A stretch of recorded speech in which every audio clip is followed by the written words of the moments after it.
Abra sua Bíblia em Lucas, capítulo de número 10. Nós estamos naquilo que socialmente, também eclesiasticamente, chamamos da família. Eu acho que esse microfone estão com raiva de mim. Fica de bem comigo, quero brigar ali.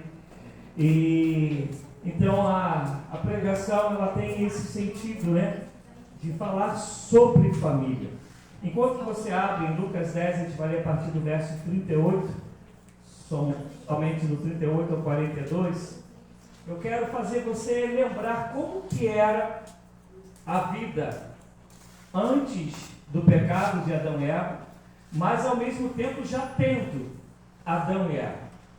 Se a gente lembra de Gênesis, vai lembrar que Adão e Eva, enquanto família, havia uma comunhão muito grande, a ponto da Bíblia dizer que o Senhor todo dia, na virada, aparecia lá para conversar com eles. A gente vai lembrar que havia também toda uma comunhão de Adão e Eva enquanto família com os próprios animais. A gente hoje, né, se ver um leão, né, eu sei que já vai ver o leão e fala assim, vem cá, vou te dar um beijão, né? Vai chegar lá para ele, vem cá, meu parceiro. A gente sabe que não, né? A gente vai sair correndo, mas naquela época, eles sabem tudo em unidade, em comunhão. Tanto que a gente vai lembrar que Deus falou para Adão, vai dando o nome, né? Ele olhou para o elefante e falou, tu tem cara de elefante. Falou, botou lá, elefante. E assim as coisas foram acontecendo. Mas quando a gente vê que o pecado invade a vida de Adão e Eva, invade a ponto de atingir a própria terra, porque disse o Senhor, maldito será a terra por causa do teu pecado. E aí a gente vai ver que de lá para cá, as coisas têm, em certo sentido, andando de mal a pior. E, inclusive, isso tem sido de maneira muito afrontosa com a própria família.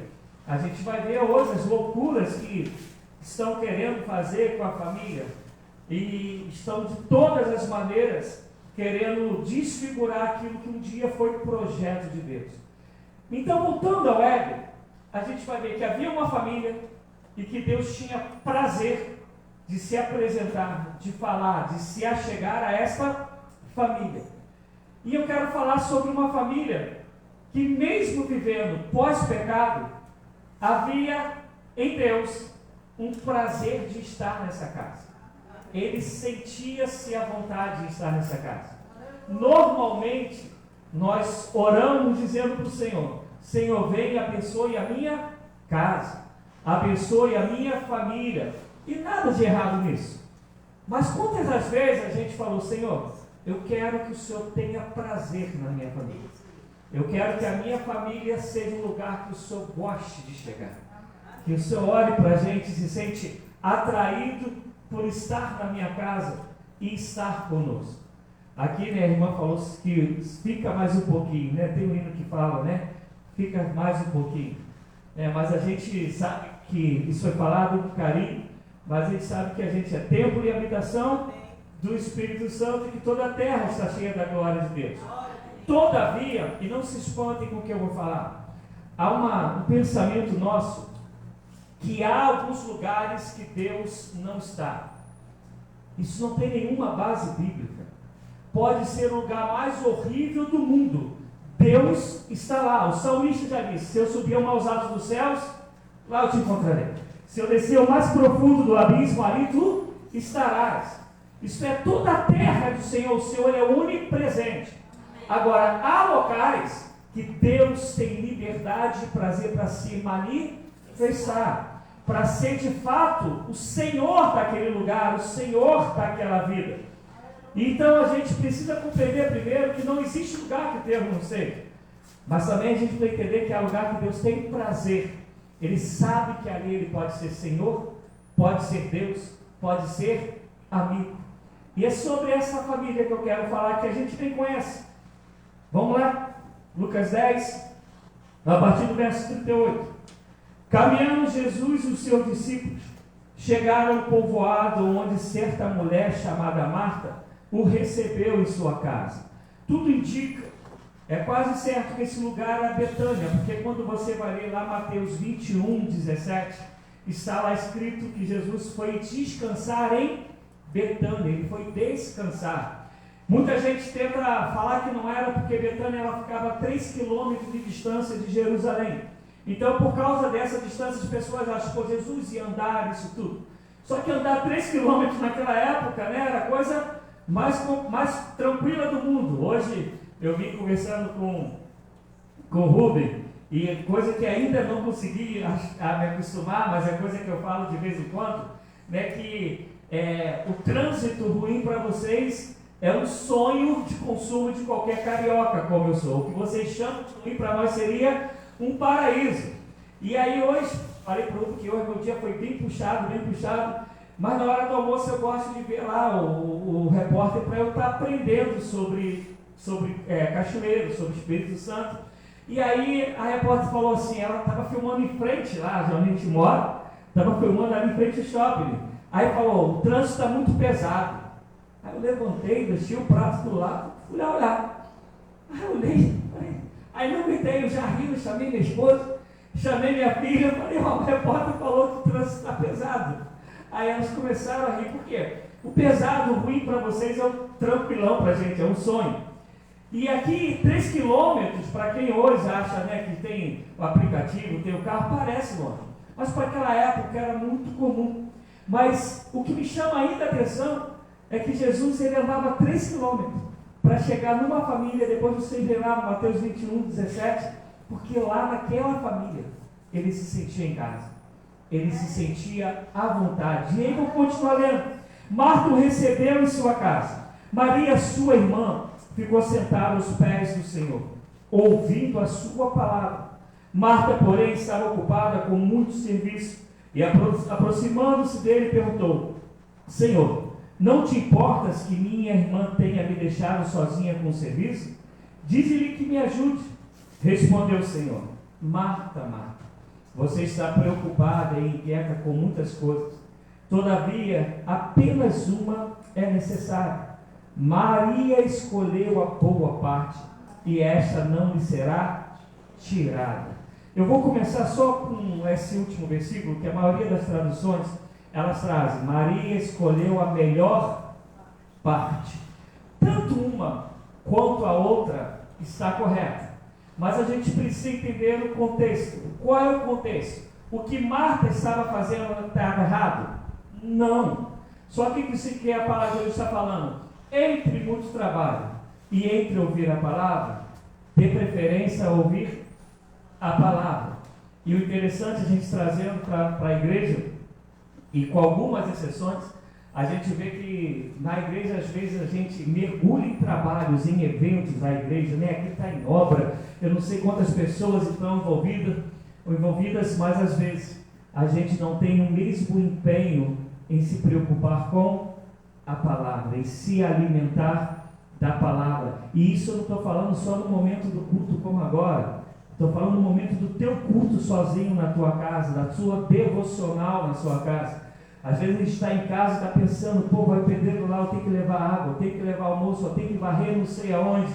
E assim, a gente tem essas preocupações todas, repito, elas não são ruins, mas não são a melhor parte, não é de fato a boa parte. Então eu quero fazer um convite a vocês: escolham sempre a boa parte, que é mergulhar na palavra do Senhor, que é ouvir a palavra do Senhor, que é examinar as Escrituras, até para que você não seja enganado e você tenha condições de ensinar a outros em nome de Jesus. Amém, amados? Mas vamos lá para a parte da família.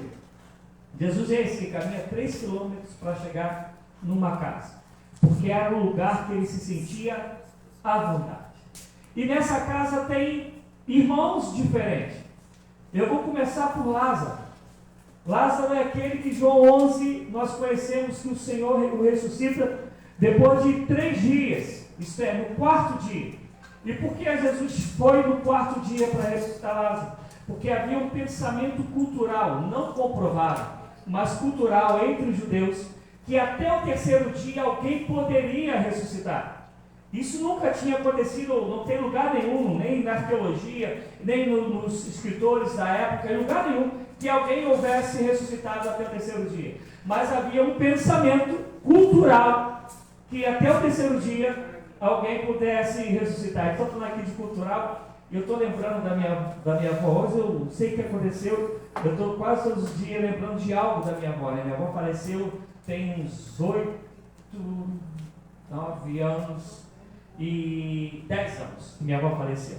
E minha avó era aquela da bem antiga que se tu deixasse o chinelo virado, falava que nem, ó, você vai fazer mal, pode morrer. Chegava a visita na casa da minha avó, ela pegava lá, queria que fosse embora, pegava a vassoura e colocava atrás da porta. Isso não era só minha avó, eu tenho que ter um montão de cabeça fazendo assim, né? Porque isso era cultural. Tem comprovação? Nenhuma. Mas a gente fala e as cabecinhas fazem assim porque sabem do que eu estou falando. Isto é, era a mesma coisa da época. Então Jesus, para mostrar que Ele é Deus, Ele vence a cultura da possibilidade de 3 dias alguém ressuscitar. E Ele chega no 4º dia. E no 4º dia nós conhecemos a história. Aquilo que é para o homem fazer, e eu nunca deixo de passar essa oportunidade de fazer isso. Às vezes, dependendo da nossa fé, a gente acha que tudo é Deus que tem que fazer. A gente quer passar no concurso, né? Embora hoje não tenha jovens aqui, lamentavelmente, a Margarida não sei se ela é jovem ou não, mas o jovem vai passar no concurso e a gente fala, não, Deus vai abençoar, não estuda uma língua. E aí quer que Deus faça um milagre. A gente trata mal pra caramba, dá mau testemunho dentro de casa para os filhos, ou para o cônjuge, mas fala, Deus vai transformar, vai alcançar meu filho, vai alcançar meu cônjuge, mesmo a gente dando testemunho horrível. Porque a gente precisa entender que o que é para Deus fazer, Deus vai fazer. O que é para o homem fazer, é para o homem fazer. A pedra que estava em frente ao túmulo dela tinha entre 1 a 2 toneladas. E o Deus que vai, no 4º dia, ressuscitar um homem, onde a barriga já inchou, onde as unhas estão já soltando, onde o cheiro não está mais legal, onde está cheia de gás, ou a pessoa está cheia de gases já para se decompor, ele não pode tirar uma pedra? Claro que pode. Mas ele vira para os homens e diga, tirem a pedra. Os homens tiram a pedra. Agora ressuscitar, deixa com ele que ele é bom demais nesse negócio. Lázaro vem para fora, louvado seja Deus. O milagre é de Deus, agora a tua parte é tua. É você que tem que fazer a sua casa ser uma casa agradável a Deus. É você que tem que dar testemunho para que os da tua casa creiam. É você que tem que ter uma vida que a tua palavra, ela está de acordo com aquilo que você pratica, está de acordo com as suas atitudes, a fim de que Deus, olhando para o teu coração, diga, essa é uma casa que eu tenho prazer de estar. Porque a gente tem nessa casa um homem que experimenta o milagre, que é Lázaro. Esse que a redondeza toda soube que Jesus o amava, porque ele chora quando ele chega lá e sabe que Jesus o ressuscitou. Mas essa família também tem uma outra, minha irmã. Tem uma irmã que é do trabalho, é do serviço, é que tem prazer em servir, tem prazer em receber bem. Uma das coisas que, e por favor, vou falar o que eu vou falar com todo carinho, mas eu vou falar dentro do contexto que eu tenho vivido, né? Até que em Cachoeira não tem sido muito isso, mas é uma das coisas que eu percebi assim que a gente chegou no Espírito Santo, é que quem conhece carioca, isso aqui eu estou falando mal ou bem, tá, gente? Eu estou falando de características, entendam, por favor. Quem conhece o carioca, você chega para conversar com o carioca lá no Rio, na hora que você conversar, ele vai te chamar para ir na casa dele, para tomar uma água, para tomar um café. Estou mentindo no Samudiel serviu lá. Em 2014 eu estava no Peru fazendo missões, eu e minha família, e estava tendo Copa aqui no Brasil. E foi feita uma pesquisa que é feita sempre que tem algo assim, Olimpíadas, quando tem Copa, para dentro da cultura onde está sendo feito aquela disputa, quer seja Olimpíada, quer seja Copa do Mundo. E a pesquisa de 2 países, 2 universidades de países diferentes, elas saíram com o mesmo resultado, falando que, e vinha assim a resposta da pesquisa, apesar da violência, assim que veio, não existe ninguém tão receptivo e hospitaleiro como os cariocas. Isso dito por 2 pesquisas, uma da Inglaterra, outra dos Estados Unidos, falando a mesma coisa. E eles fizeram questão de colocar assim, apesar da violência. E uma das coisas, quando a gente chegou aqui, sentiu um pouco isso, né? Que as pessoas não é muito, vão tomar um café lá em casa, abre a porta e entra aí, não é muito disso aqui. E por que eu estou falando isso? Porque a Bíblia ela vai dizer o seguinte, que nós devemos ser hospitaleiros, que muitos sem saber receberam anjos na sua casa. Quando vai falar sobre o ser pastor ou ser bispo, vai falar assim, aquele que deseja o episcopado, boa obra deseja. Vai vir uma lista lá e dentro da lista vai dizer que ele seja hospitaleiro. Eu lembro uma vez um determinado bispo que eu tive, e ele queria conversar comigo. Iríamos ser eu, ele e o SD, e ele mora até hoje num determinado condomínio, e nesse condomínio que é muito, muito grande, muito mesmo, e ele nos recebeu numa padaria, próximo ao apartamento onde ele morava. E na hora que eu sentei ali, veio esse versículo na minha cabeça, que quem deseja o episcopado tem que ser hospitaleiro. Estão me entendendo? A sua casa, ela é hospitaleira. Eu lembro de uma história, é uma história com E, não com H, de que uma pessoa orava e dizia que queria receber Jesus em sua casa. Conheço isso não como uma verdade, mas como uma história de uma analogia, uma parábola, como a gente queira reconhecer, e que ele orava querendo Jesus em sua casa. E um dia Jesus apareceu a ele no sonho e falou, eu vou te visitar tal dia. E aí ele preparou a mesa para 2. E botou a comida, botou tudo preparado. E aí chegou na porta dele, um morador de rua, bateu e falou que se ele podia receber, se tinha alguma coisa, algum prato de comida. E ele falou que não tinha e que naquele momento ele não podia dar atenção, porque iria uma pessoa muito importante em sua casa. Passou mais um tempo, chega uma senhora com uma criança no colo e faz o pedido de um prato de comida e ele dá a mesma resposta. E assim acontece algumas vezes, a comida da mesa dele esfria, Jesus não aparece e ele vai dormir estressadíssimo, reclamando e falando que Jesus o enganou. E chega à noite ele tem outro sonho. E ele diz que no sonho ele conversa com Jesus e fala, o Senhor me enganou. Eu preparei tudo com tanto carinho, com tanto amor, com tanto zelo, e o Senhor não apareceu. E aí Jesus fala, está enganado. Eu estive em sua casa algumas vezes. E vai falando de cada pessoa que esteve lá, com uma necessidade, e ele não o recebeu. Nós temos sido uma família que abrimos a casa para receber a Cristo Jesus. Mateus, lá no finalzinho, vai dizer, olha, toda vez que você recebeu um desses, lembra? Tive fome, tive sede, tive preso, tive enfermo, lembra? Toda vez que a um desses vocês fizessem, a mim vocês não fizeram. E toda vez que deixaram de fazer, a mim vocês deixaram de fazer. Mas essa família não. Ela tem a marca que Jesus chegou. Vou fazer a melhor comida para ele. Vou fazer a melhor refeição para ele. Eu quero que ele se sinta confortável na minha casa. Eu quero que ele se sinta na minha casa como se fosse de fato a casa dele. A gente prepara a nossa casa de fato para receber Jesus. A gente trabalha para receber Jesus. O que eu vou contar agora é real. É real. Uma mulher que tinha um filho, e o marido, o esposo, mulher e filho, e de vez em quando ela estava machucada na igreja. Isso já tem muito tempo, antes da gente ter tanto empenho, né, em acabar em lutar com a violência contra a mulher. E um determinado dia o culto acabou e a mulher não ia embora, e o pastor não entendia, o pastor querendo fechar a igreja. Isso é real, isso não é história. E o pastor perguntou, o que está acontecendo?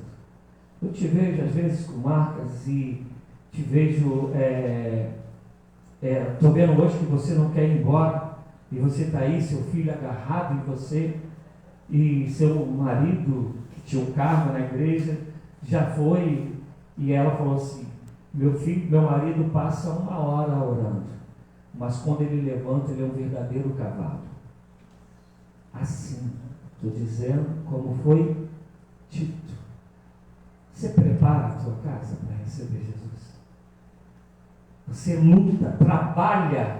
Estou entendendo o que eu estou falando como trabalho, então, gente? Trabalho, você faz por onde? Você é vigilante.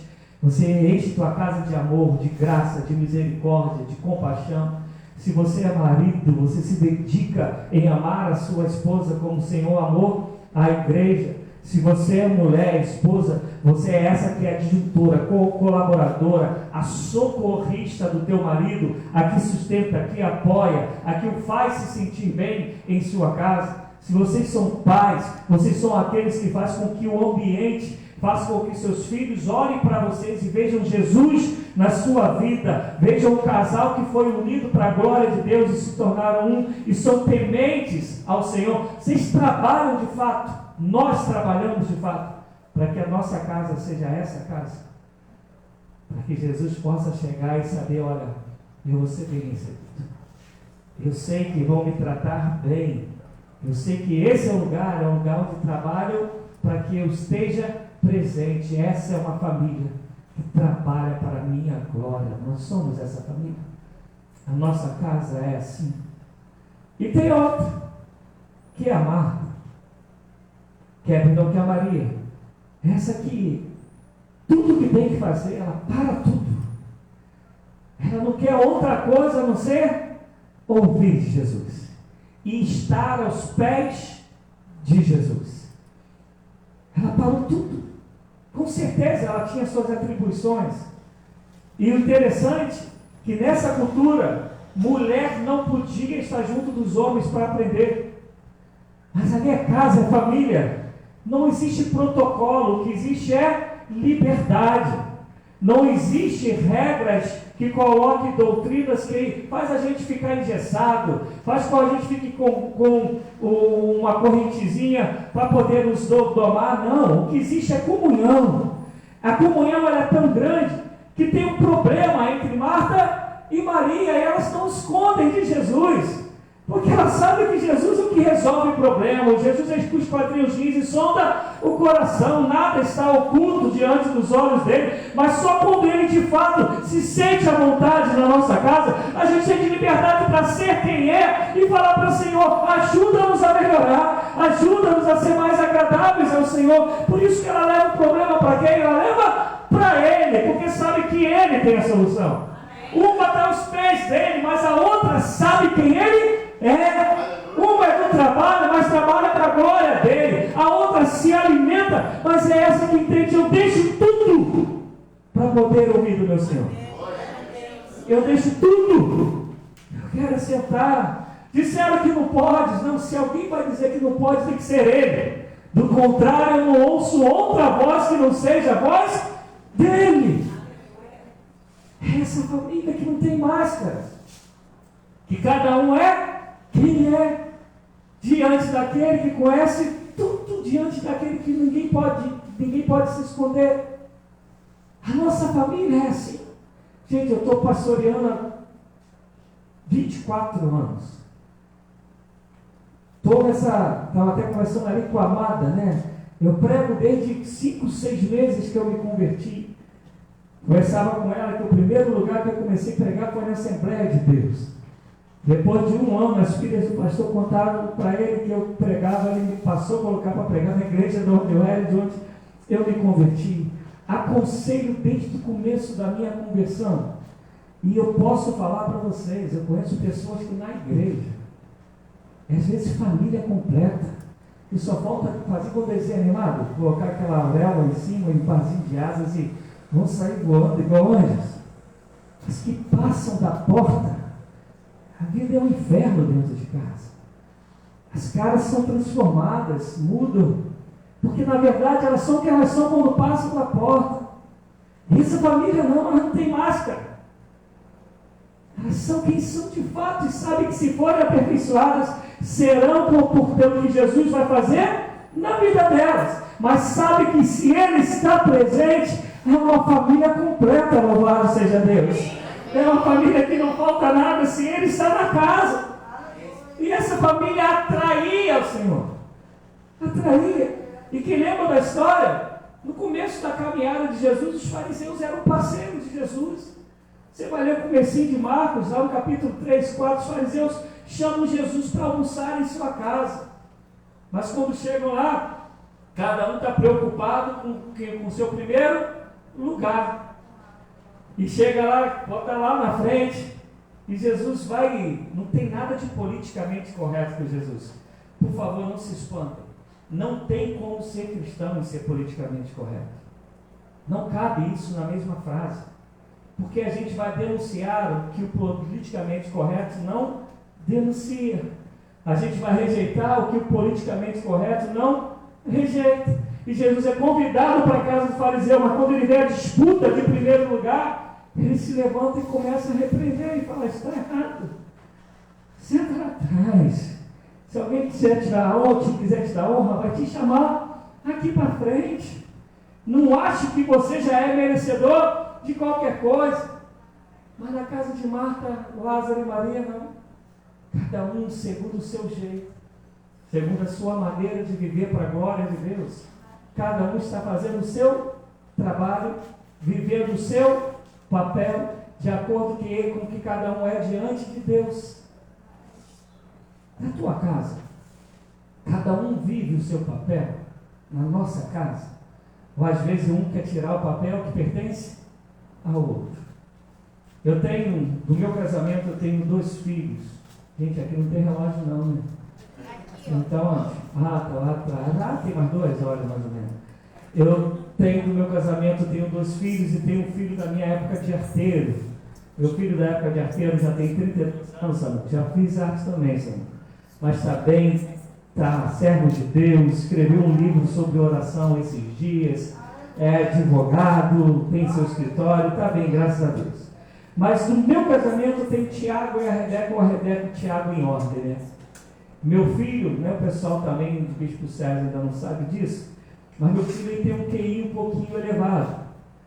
Isso é bom e é ruim, porque Tiago, se você não tiver coisas que o desafiam, ele não dá muito valor, ele não presta muita atenção, ele tem que ser aguçado, ele tem que ser cutucado para que ele possa ter interesse. Então, para ele, quanto mais difícil, melhor. Quando o negócio é muito fácil, aí a gente tem que brigar para ele poder ir bem. E a Rebeca já é o contrário. A Rebeca não é que ela seja normal como a gente, só que ela é do esforço. Ela é aquela que vai estudar algo, ela vai ficar 3, 4 horas estudando, até aprender aquele trem. Ninguém precisa mandar não. Ela vai lá. E graças a Deus, hoje ela fala 3 idiomas, sai de casa agora, ela estava dando aula de inglês, está terminando direito, faz uma outra faculdade de não sei o que lá, internacional. Isto é, cabeçudona do jeito dela, cabeçudona do jeito do esforço. O Tiago não, o Tiago você respirou e já falou, é isso. Né? O moleque é de quase de outro mundo. E a gente tem que ter um cuidado com os dois, mas na verdade a gente tem mais cuidado com o Tiago. Porque ele, se a gente não ficar em cima, ele não vai. A Rebeca, não, ela sabe, eu vou me esforçar. Hoje ela saiu, acabou o trabalho dela, ela falou, pai, a gente entrou numa conversa que eu vou só resumir, ela falou assim, pai, ninguém me cobra mais do que eu, pai. Aí eu falei, mas tu está errada, filho. Aí ela, como assim, pai, estou errado? Eu falei, filho, o nosso melhor é até onde a gente pode ir. E no nosso melhor, onde a gente pode ir, às vezes a gente vai bem, às vezes a gente vai mal. Mas o interessante é todos os dias você dar o seu melhor. Isso tudo que você fizer, faça para a glória de Deus. Então, independente do que seja, dê o seu melhor. Mas vai ter dia que esse seu melhor tu vai arrebentar. Vai ter esse dia que tu vai dar o melhor e nada vai dar certo. Mas você sabe se você deu o seu melhor e não é o outro que vai dizer se você deu o seu melhor. É você que sabe se deu ou não. E aí parece, quero crer que ela entendeu, né? Que ela sempre tem que dar o melhor, mas que ela não tem controle sobre o resultado do melhor que ela vai dar. Até porque nós somos limitados. Tem dia que a gente está bem, tem dia que a gente está mal, Tem dia que a gente acorda 220, tem dia que a gente tem que ser puxado a corda e então empurrado, não é assim, gente? Então, mas a cada dia que acordar a gente vai dar o melhor. Por que eu estou falando isso? Porque Tiago é Tiago, Rebeca é Rebeca, Rogério é Rogério, Alessandra é Alessandra. Eu vou contar algo para complementar isso e a gente caminhar para terminar. Eu não sei fazer uma coisa só. Eu sou mais ou menos da geração Z, mesmo tendo nascido há muito tempo. Eu não consigo só ler. Eu tenho que ler, ver um filme e, se deixar, eu conversar com alguém. Porque se eu for concentrar só em uma coisa, minha mente ela vai trabalhar de uma maneira que ela não vai conseguir assimilar como queria. Eu tenho dificuldade, Deus é tão misericordioso, a única coisa que eu consigo ler várias vezes é a Bíblia. Se eu pegar um livro que eu li e começar lá em cima, minha mente já está aqui embaixo, porque ela sabe já como termina, então isso me embola, eu não consigo. Mas eu sou assim. E meu filho, quando criança, era igualzinho. Tiago, a televisão estava ligada, ele estava aqui jogando bola. Tu ia lá, desligava a televisão, e você com 3, 4 anos, tu desligava a televisão, e ele falava, por que desligou? Aí, Alessandro, você não está vendo? Ele me contava tudo o que estava acontecendo. E até que ela entender que era assim que ele funciona. Alessandra e Rebeca não. Tem que estar em silêncio. Rebeca vai lá para o quartinho dela, a Alessandra vai para o nosso quarto e ninguém vai, elas vão lá estudar, ninguém pode perturbar. O meu, quanto mais barulho, melhor. Para eles, quanto mais silêncio, melhor. E nós precisamos saber quem a gente é diante de Deus. A gente precisa saber quem a gente é dentro da nossa casa.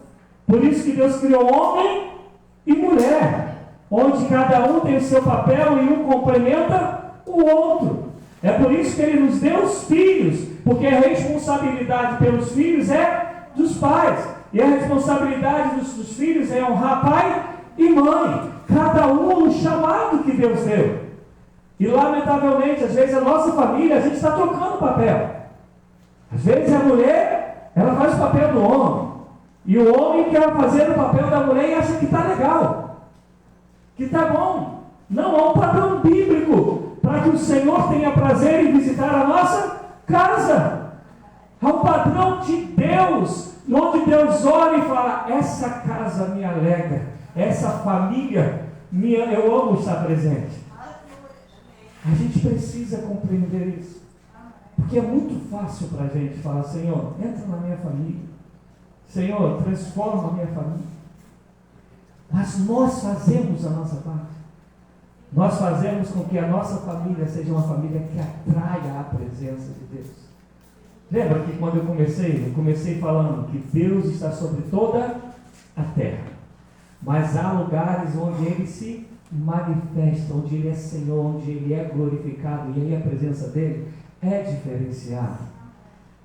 E às vezes a gente presta um culto aqui que a gente não presta dentro da nossa família. Às vezes aqui a gente fala, Senhor, eu quero a tua presença. Senhor, às vezes a gente canta aquela musiquinha, né? Quando eu cheguei aqui, o meu Senhor já está. Ele está em tudo quanto é lugar.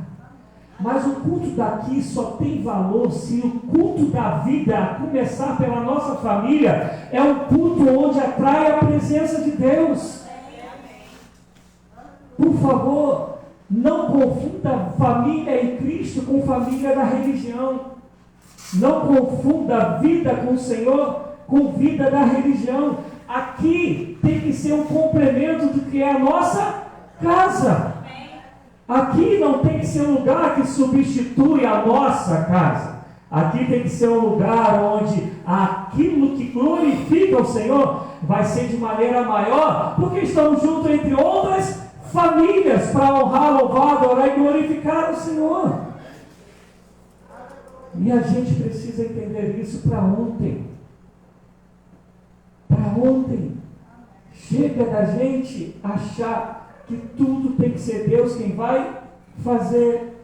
Chega da gente achar que é nesse lugar onde Deus vai se manifestar. Aqui Ele também se manifesta se o nosso culto é entre família. Porque se nosso culto é dividido, também Deus não se manifesta. E eu quero terminar com isso. A família e a igreja. Se eu só beber uma água, gente, que eu sou um pouquinho agora.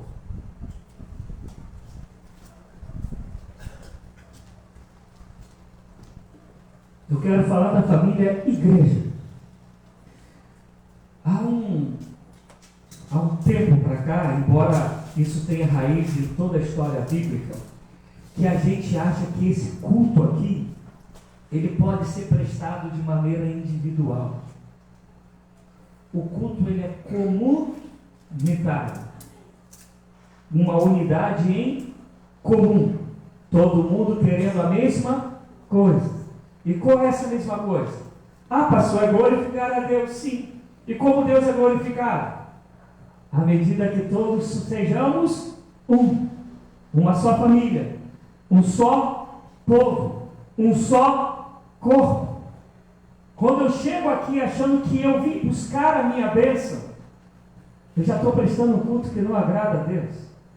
Deus te deu dons e talentos, e não para você, mas para que você possa abençoar o outro. Quando você chega aqui e fala, Senhor, aqui eu vim para adorar, e naquilo que o Senhor quiser me usar em prol do meu irmão, aqui estou. Quando todo mundo pensa assim, é um culto que agrada a Deus. Eu não vou abrir por causa do tempo, mas quando você abre Isaías 1, Isaías 1, no versículo 1, o Senhor começa a falar que Ele não agrada dos cultos que o povo está prestando. Ele não se agrada, a Bíblia vai dizer que Ele rejeita a oração do povo. Tu entende? Deus rejeitar oração, está escrito lá que Ele rejeita, embora tenha uma música que a gente cante aí ao contrário, mas está escrito lá que o Senhor rejeita a oração, Ele rejeita o sacrifício, Ele rejeita o culto. Ele já fala, quando vocês levantam as mãos, não são mãos santas, são mãos sujas de sangue. Sangue ali não tem a ver com pecado, não tem a ver com assassinato, tem a ver com idolatria, tem a ver com egoísmo, tem a ver com egocentrismo, tudo lá que a gente às vezes vive hoje. E como Deus vai ter prazer de visitar esta família, e quando eu digo essa, estou falando de maneira geral, se a família que se reúne não se reúne como família? Quantos de nós, lembra que eu falei de querer ocupar o lugar do outro? Quantos de nós dentro das igrejas, enquanto comunidade de fé, quer ocupar o lugar do outro? Talvez isso aqui não aconteça, mas Samuel sabe, falaram que lá em Gota City, na cidade do Batman, isso acontece. Às vezes tem alguém na liderança e outro quer tomar o lugar dele. Às vezes tem alguém tocando um instrumento, o outro está falando, ela toca mal pra caramba, mas só para poder tomar o lugar dele. Tem aqueles que só o que eles fazem é que é bom, o que os outros fazem tudo é ruim. Um querendo derrubar o outro, um querendo tomar o lugar do outro. E como esse lugar vai ser um lugar que a família, enquanto comunidade da fé, seja um lugar que atrai a presença de Deus. Aí sabe o que a gente faz? A gente vai para sacrifícios. Vou jejuar. Não estou falando que isso está errado, por favor entenda. Vou orar mais tempo. Não adianta você passar uma hora orando e quando levantar, ser um verdadeiro cavalo. Não adianta. Tu pode orar de cabeça para baixo, plantando bananeira 2 horas. Tu pode subir essa rampa aqui, né? Que não é mole subir não, gente. Subir essa rampa aqui, dando pulinho de chinelo, de lá até aqui, virando cambalhota, e dando glória a Deus. Se tua vida não faz você entender que você cultua enquanto família, a fim de que tua vida ela tenha que estar em união com o teu próximo, com o teu irmão, não é uma família que Deus tem prazer de estar presente. Não é uma família que atraia a presença do Senhor. Por isso que Deus deu uns dons para um, deu outros dons para outro, deu uns talentos para um, deu uns talentos para outro, para que um complete o outro, para que todos sejam edificados. E o Senhor olhe para a família e fala, eu tenho prazer. Você lê lá Atos 2, do 38 em diante, até pelo menos 44, vai falar que a maneira que o povo vivia, o próprio Senhor acrescentava aqueles que iam ser salvos. o próprio Senhor. Porque, pensa, Mir, você tem prazer, ou a sua casa é uma casa que tu fala, pode ir lá em casa que tu vai ficar bem? Pode, E tu conhece outras famílias que tu fala assim, ó, pode ir na casa de fulano, pô, que eu te indico ir lá. Conhece? Agora, tu também conhece família que vai falar, pô, não vai nessa não, que é uma furada. Essa eu sei que tu vai falar que não conhece, né? Que você é direitinho. Mas tu acha que Deus vai indicar alguém para uma família que é uma furada? Ele vai indicar alguém para onde ele saiba que, olha, pode ir, que eu amo estar lá. Pode ir, que o centro lá pertence a mim, eu sou aquele que governa. Pode ir, que aqueles que estão ali têm uma comunhão que é gerada pelo Espírito Santo. Pode ir, que naquele lugar a palavra que é pregada é para a edificação de todos, é para mim agora. Pode ir naquele lugar, que tu vai receber um abraço gostoso, que tu vai receber um beijo na testa cheio de carinho. Pode ir naquele lugar, que se tu estiver chorando, tu vai ser socorrido, louvado seja Deus. Pode ir, Deus tem prazer numa família onde ele se sente bem. O meu desejo é que a nossa casa, que a nossa comunidade de fé seja a família onde o Senhor fala, não veja a hora de me manifestar naquele lugar. Eu sei que está tudo preparado para mim lá. Eu sei que lá eu vou chegar e meu nome é glorificado. É para lá que eu vou. E no caminho ele vai falar, vem comigo. Vem comigo que esse lugar é bom, louvado seja Deus. Que esse seja o nosso lugar. Que assim seja a nossa família, a biológica e a da fé, em nome de Jesus Cristo.